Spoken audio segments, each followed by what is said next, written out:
साथियों,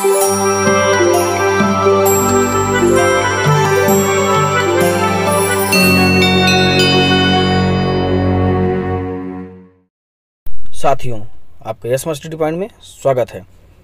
आज हम लेके आए हैं बहुत ही इंपॉर्टेंट चैप्टर जैव उर्वरक, बायो फर्टिलाइजर। इससे संबंधित क्वेश्चन बहुत आते हैं, वनडे एसएससी, यूपीएससी, पीसीएस सभी के लिए इंपॉर्टेंट है। तो आइए देखते हैं, कुछ फैक्ट्स हैं, उसके बाद क्वेश्चन सॉल्व करेंगे जो पुराने पूछे हुए हैं। आइए देखते हैं। जैव उर्वरक, जैव उर्वरक बायो फर्टिलाइजर सूक्ष्म जीवों व जीवाणुओं से युक्त खाद है। क्लियर।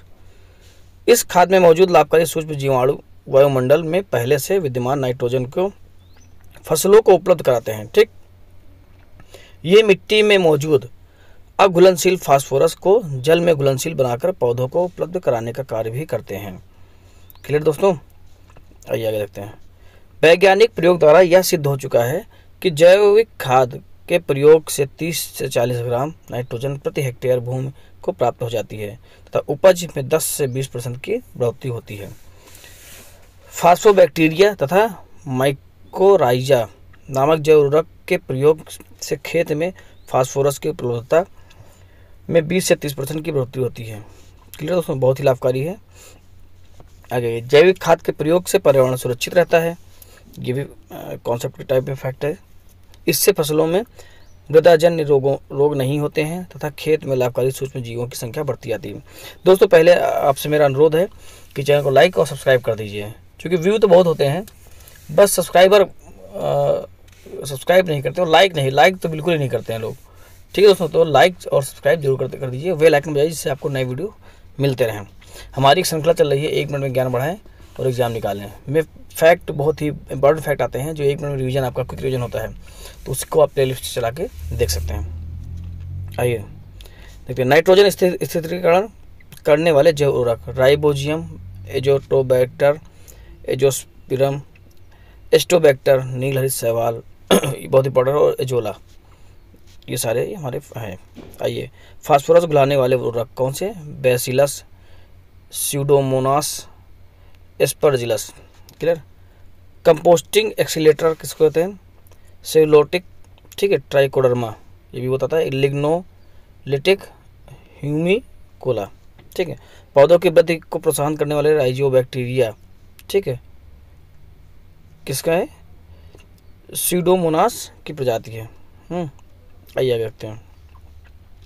नील हरित शैवाल, दोस्तों नील हरित शैवाल या साइनोबैक्टीरिया एजोला का सहचारी है और इसे स्थान में मिलाने से अच्छी उर्वरता, ठीक है, इसे साथ में मिलाने से अच्छी उर्वरता प्राप्त होती है। ठीक, नील हरित शैवाल एक सूक्ष्म प्रोकैरियोटिक, आप पढ़ चुके हैं कोशिका के, उसमें प्रोकैरियोटिक शैवाल होते हैं, जबकि एजोला एक जलीय फर्न है जिसकी पत्तियों की पृष्ठीय सतह पर पाई जाने वाली गुहिकाओं में रहने वाले जीवाणु एनाबीना एजोली की मदद से नाइट्रोजन की स्थिरीकरण कर उपज क्षमता में वृद्धि में सहायक है। क्लियर।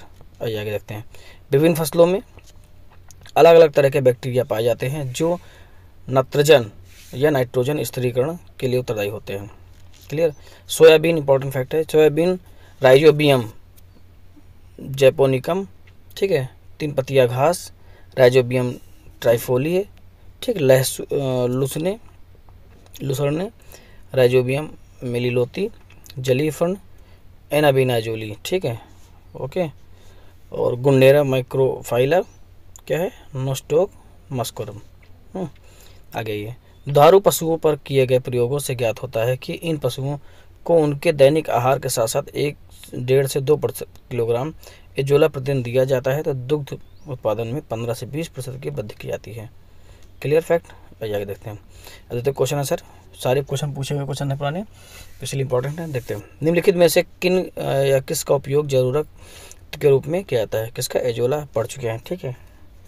नील सवाल यही पढ़ चुके हैं। अल्फक्का आपने नहीं पढ़ा, ठीक, तो मतलब 1 और 2।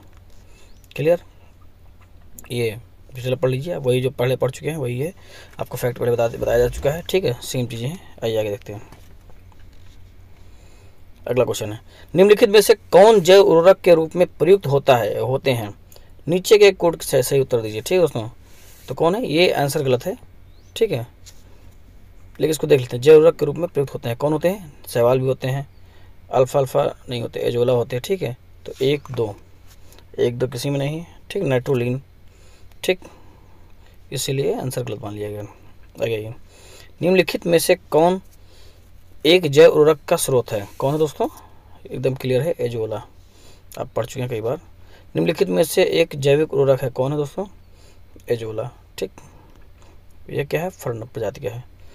पशुओं विशेषतः दुधारू गो के अनुपूरक भोजन के रूप में प्रयुक्त जैव उर्वरक कौन सा है, अभी आप पढ़ चुके हैं, एजोला। देने पे 20% से आसपास 15 से 20% तक दुग्ध उत्पादन बढ़ोतरी हो सकती है। निम्नलिखित में से कौन सम्मिलित नहीं है दोस्तों, कौन सम्मिलित नहीं है बताइए। निम्नलिखित सवाल जैव उर्वरक बिल्कुल है। क्रायोसोपा क्या दोस्तों, माहौ नियंत्रण बिल्कुल है। बायो 902, ठीक, सरसों का कायक्लोन, हाँ है।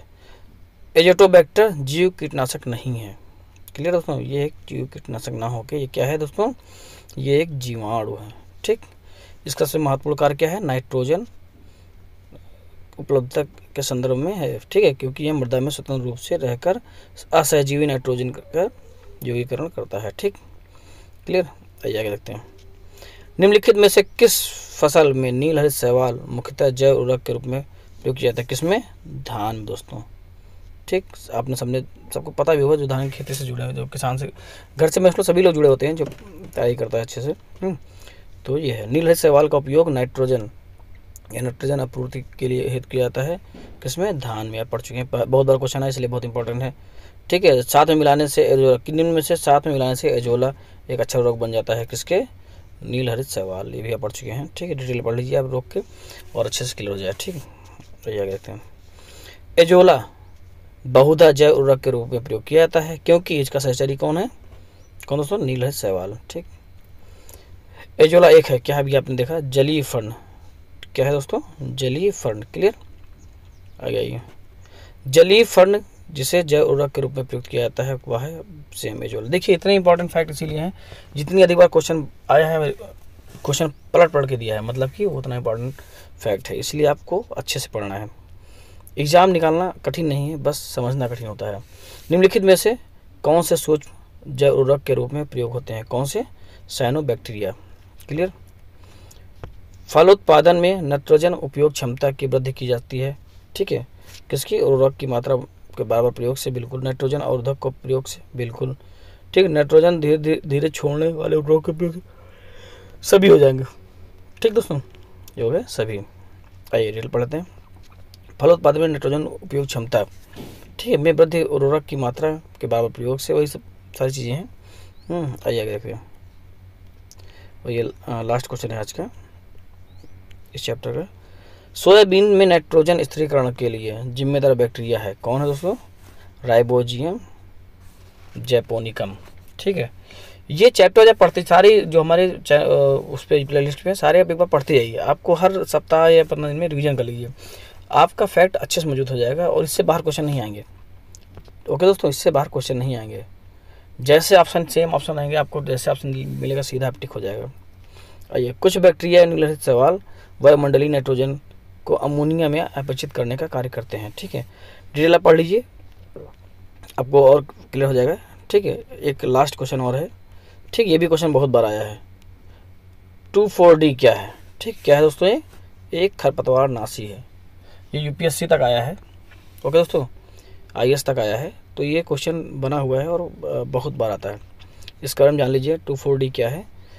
ऑक्सिन एक पादप, ठीक है, क्या है, 2,4-D हार्मोन है जिसका उपयोग खरपतवार नाशी के रूप में फसलों में किया जाता है। ज्ञातव्य कि खरपतवार, ठीक है, वीड्स खेतों में फसलों के साथ साथ अनावश्यक रूप से उगकर जल, प्रकाश, खनिज, लवण इत्यादि का फसलों के साथ प्रतियोगिता करने लगती हैं, मतलब उपयोग अपने उपयोग करती थी, ठीक, जिसके फलस्वरूप परिणामस्वरूप फसलों की अच्छी वृद्धि नहीं होती है और उत्पादन में कमी आती है। तो इसलिए खरपतवार नाशी क्या है, 2,4-D का इजाद किया गया, ठीक दोस्तों। बहुत बहुत धन्यवाद, चैनल को लाइक करिए, सब्सक्राइब करिए, फिर मिलेंगे अगले वीडियो में अगला चैप्टर लेके। बहुत धन्यवाद।